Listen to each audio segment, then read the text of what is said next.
Hai carraa shamarran keenya ka biyya aramaa akkatti maraattee asfaaltii irra fiigaa argu laalime. ايش مشكلة؟ Yoo viidiyoon kuni waan itti tolee yookaan immoo gammachuu asfaaltii irra fiigaa argu sitti hin fakkaatu. Maraattee سالفة miidhamtee Viidiyoo kana ilaalee namni hin gaddine hin jira jedhee yaadu buleeyyan keenya dhugaa rabbii sanuu ji'a kana jechuudha. Ji'a ramadaana kana akkuma beektan biyyoonni arabaa kun jechuudha.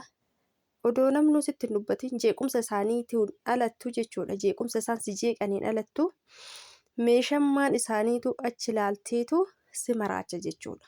Dhugaa rabbii si maraacha jechuudha wallahi. Nama argeetu namaaf hubata jechuudha. Nama argeetu namaaf hubata. Tagabbaatee fiidee tana qofa argina malee kan manaa gadi hin bahin kan mana keessa maraate meeqa kamtu jira? Dhugaa rabbii meeqa kamtu jira? Sammuu namaa nyaatanii jechuudha. Akka isaan itti sammuu namaa nyaatan hin beeytanii baay'ee rakkisaadha jechuudha. Wallahi baay'ee rakkisaadha. Rabbiin namaaf haa laaffisu. Maaliif jennaan sanirraanuu hojii isaanii akkasi baay'aturraanuu si jeeqan jechuudha. Manni nama jeeqan hedduutu jira jechuudha. Manni daa'imman isaanii nama jeequ hedduutu jira jechuudha. Kana obsa si fixachiisee sammuu kee jechuudha gara maraatuutti kasi ofuusa kana jechuudha. Namni jechuudha yoo akkanatti ijoollee keenya viidiyoo hojjetanii tiktookii yookaan viidiyoo hojjetanii akkas sammuu isaanii fata godhuuf laala waan matti tole fakkaata. Garuu keessi isaanii keessi keenya jechuudha fayyaan qabu. Dhugaa fayyaan qabu.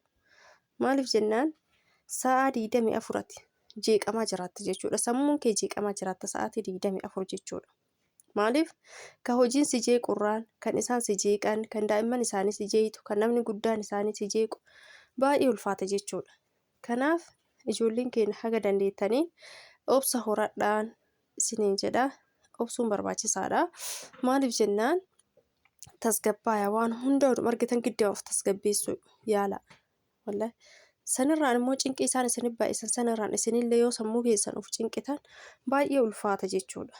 Haalli amma jiru kun keessattuu ji'a keessa jirtan kan obsaan dabarsuu qabdan jechuudha. Hin darba jedhaa hin darba waan jedhu sammuu keessan keessatti galmeessuu qabdan jechuudha.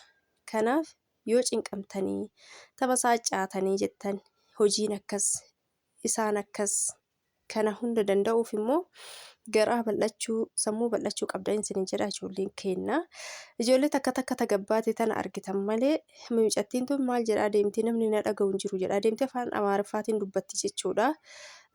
Namni na dhaga'u hin jiru jettee iyyaa deemti akkuma argitan. Namoonni cinaanis kan jiran afaan arabiffaatiin maal taate jedhanii warri karaarra jiran jechuudha. Kanaaf obboleeyyan kiyyaa haga danda'ameen obsuun barbaachisaadha isiniin jedha. Obsuu yaalaa. Viidiyoon kun dhugaa rabbi baay'ee garaana nyaate jechuudha. Baay'ee tokko garaana nyaate. Wallaahi keessattuu ijoolleen haaraa jechuudha. Warri afaan hin beekne warri reefuu biyyaa ba'an warri hojii hin beekne bakka waanuma isaan cinqamanii hin beektan iyyiinsa isaanii warri afaan beekuyyuu suuta ofirraa tasgabbeessaati suuta ofirraa onna jedhaati ka dubbatan jechuudha. Kanaaf warri afaan hin beekne immoo san hundaa itti abaasa jechuudha. San caalaa itti abaasa jechuudha. Maaliif afaan hin beekanii hojima kan achi ilaalanii jee kan baay'atu kan achi ilaalanii ka cinqaman ka haasaa iyyiinsa isaanii irraan cinqaman hedduutu jira jechuudha. Keessattuu ijoolleen akkana ta'an ijoollee haaraa reefuu biyyaa ba'an jechuudha. Haga danda'ameen obsuu yaala wanti hunduu hin baratama. Hin baratama. Hin darba jedhaa. Gaafa tokko darbuuf jira jedhaati akkasitti uf amansiisaa sammuu keessan jechuudha. Yoo san hin taane immoo yoo san hin taane dhugaa rabbii maraachuun salphaadha jechuudha mana isaanii keessatti. Hojiin isaanii nama maraachuun isaan nama maraachuun daa'imman isaanii nama maraachuun salphaadha jechuudha obsa hin qabne. Kanaaf ijoolleen keenya tasgabbii horadhaa tasgabbaayaa haga danda'ameen isiniin jedha. Keessattuu ijoolleen haaraa biyyarraa dhuftan warri keessa jirtan amaluma isaaniiti jedhan iyyiinsa isaanii kanas amaluma isaaniiti jedhan yoo hojii itti baay'ates namii dhuufi hin darba biddeenatu kana godhe naa dabartitu kana na godhe naa dabartiif biyyaa bee waa hundaa hin danda'aaf biyyaa bee waa hundaa hin obsaaf biyyaa bee jedheeti uf amansiisa jechuudha. warra haaraa biyyaa ba'an immoo dafanii abdii kutatan. Daftanii abdiin kutatinaa hin darba hunduu obsa baay'isaa saniin jedha obboleeyyan kiyyaa. Assalaamu alaikum warahmatullaahi wabarakaatuh.